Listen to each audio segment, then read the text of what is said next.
আসসালামু আলাইকুম বন্ধুরা, সবাই কেমন আছেন? আজকে একটা আমি বলেছি কথা, তারপর আবার বিষয়টা একটু রিপিট করি। কথা হচ্ছে গিয়ে রাস্তাঘাটে যে পরিমাণে পথশিশুর উৎপাত বৃদ্ধি পেয়েছে দিনের দিন, মানে এটা যদি এখনো তাদের লাগাম না ধরা যায়, তারা বড় রকমের কোনো অঘটন ঘটাবে। কারণ তারা এই যে গাঁজা, আপনারা বিভিন্ন জায়গায় দেখবেন পথশিশুরা রাস্তাঘাটে তারা নেশা করতেছে। মানে এই বিষয়ে কোনো প্রতিকার কেউ এখন পর্যন্ত আসছে না।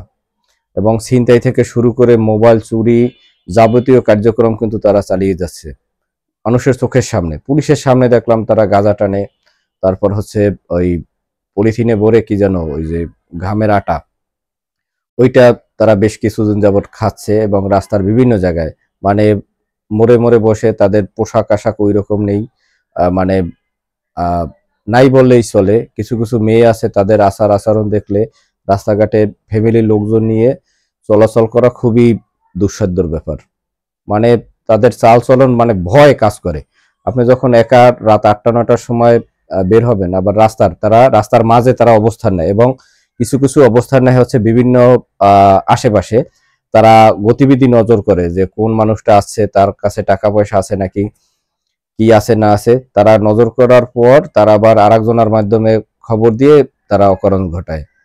রাস্তায় একা একা চলাচলের ক্ষেত্রে খুবই সাবধানতা অবলম্বন করবেন, কারণ তারা সংখ্যায় অনেক। তাদের সাথে পেরে ওঠা সম্ভব না। এবং তাদেরকে যে কোনো একটা পর্যায়ে তাদেরকে মানে তাকে দল বলতে হচ্ছে যে কোনো লোকজন তাদের দিয়ে অপকর্ম করাচ্ছে। যেমন গাঁজা বিক্রি, রাস্তার বিভিন্ন, তাদের কাছে গাঁজা থেকে বিভিন্ন ধরনের নেশাজাত দ্রব্য তাদের কাছে আছে। যেমন ঢাকা মেডিকেলের পাশ থেকে একদিন রাত্র আমি 11টার দিক দিয়ে আসছিলাম, দেখলাম যে প্যাথিটিন, মানে সিরিঞ্জ দিয়া একটা লোক ইন করা, রাস্তার পাশে দাঁড়াই তো সে হাতে মানে পুশ করলো। পুশ করে একটু পরে আমি বিষয়টা নজর নিলাম, দেখলাম যে সে ঘোরাফেরা করতেছে, মানে তার কোনো হিতাহিত জ্ঞান নেই। এই সময় তার সামনে হিরোইন খোর, বাবা খোর, তারপর হচ্ছে এই প্যাথিডিন, আর সব থেকে বিপজ্জনক হচ্ছে এই পথ শিশুগুলো। মানে তাদের কোনো আশ্রয়স্থল নেই, তারা যা খুশি তাই করে বেড়াচ্ছে।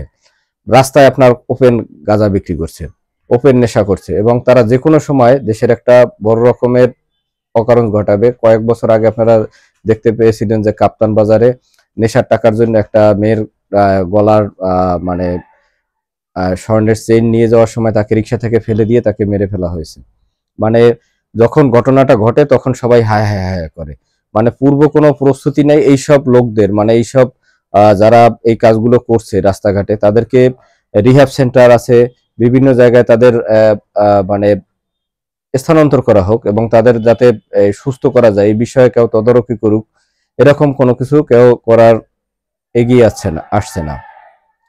তারপরও যা হোক, সরকারের উচিত এবং যারা প্রশাসনের দায়িত্বে আছে তাদের উচিত অন্ততপক্ষে এই পথ শিশুগুলো যারা নেশায় আক্রান্ত, তাদের পরিবার, হয়তোবা তাদের পরিবার আছে, পরিবার পর্যন্ত 100% আছে, তারা দেখা যাচ্ছে অবাধে মেলামেশা করছে, রাস্তার পাশে একটু ঝোপ বানিয়ে সেখানে একটা মেয়ে নিয়ে তারা মানে রাস্তার পথ শিশুই তাদের সাথে থাকছে। এবং কেউ যদি তারা মারামারি করে, আপনি ওই সময় যদি তাদের সামনে যান, তারা খুবই ক্ষিপ্র প্রবৃত্তির এবং যে কোনো সময় আপনার উপর আক্রমণ করতে পারে। মানে রাস্তায় একা একা চলাচল তাদের জন্য খুবই বিপজ্জনক। বিষয়টা কেউ এখন পর্যন্ত ওই রকম নিচ্ছে না মাথায়, যে না কি আর করবে ওরা, কিন্তু ওরা এক সময় একটা বিপজ্জনক কাজ করে বসবে, এবং আপনার আমার মতো সাধারণ মানুষ এটার এফেক্টেড হবো। যারা গাড়িতে চলে তারা এফেক্টেড হবে না, কারণ আমরা অফিস আদালত থেকে অফিস কার্যক্রম শেষ করে আসি রাত্রে, হয়তো বা রিক্সায় কেউ পায়ে হেঁটে আসি, তারা যে কোনো সময় আক্রমণ করতে পারে, এবং তারা নেশার জন্য একটা মানুষকে ছুরিকাঘাত করে মেরেও ফেলতে পারে।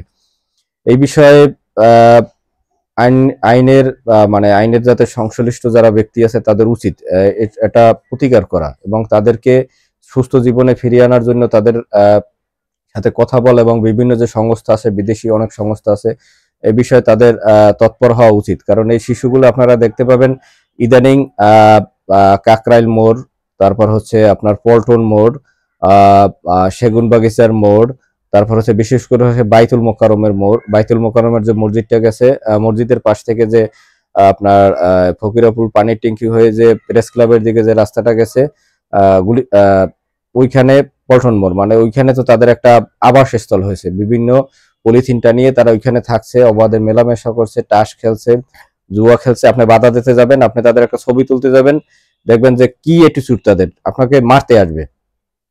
মানে এই বিষয়ে সরকার অথবা প্রশাসন যদি এখন পর্যন্ত কোনো প্রতিকার না করে, এদের সংখ্যা কিন্তু দিনের দিন বৃদ্ধি পাচ্ছে।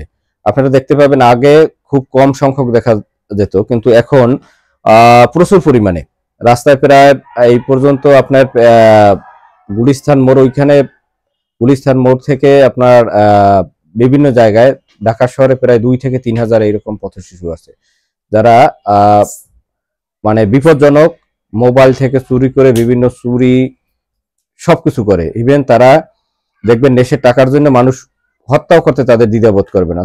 সুতরাং সরকারের উচিত এই বিষয়ে একটু গুরুত্বপূর্ণ দৃষ্টি দেওয়া, যেটা একান্ত প্রয়োজন, যা মানুষের জন্য এটা একটা হানিকর হবে এবং সাধারণ মানুষের ক্ষতি হবে। যেখানে এফেক্টেড হবো আমরা সাধারণ মানুষ।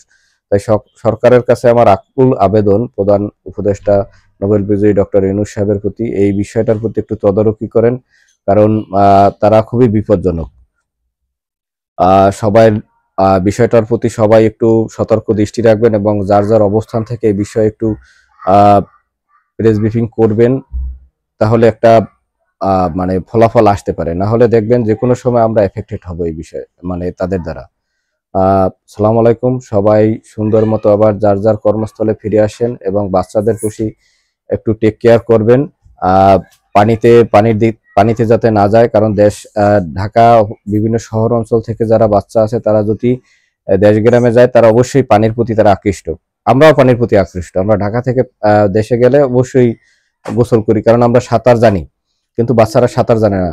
দেখা যায় তারা মানে পানি দেখলেই তারা আকৃষ্ট হয়ে পানিতে নেমে পড়ে এবং সেখানে প্রাণহানির ঘটনা ঘটে, কারণ দেশ গ্রামের পোলাপান সাঁতার জানে, শহরের পোলাপান সাঁতার জানে না। যখন মানে তাদের দেখা দেখি তারা পানিতে নেমে যায়, পানির গভীরতা সম্পর্কে জানে এবং পানিতে ডুবে মারা যায়। সুতরাং বাচ্চাদের প্রতি একটু খেয়াল রাখবেন এবং সুস্থ সুন্দর মতো ফিরে আসেন, এই আশা ব্যক্ত করে এখানেই সমাপ্ত করলাম। আসসালামু আলাইকুম। সবাইকে ঈদের শুভেচ্ছা জানা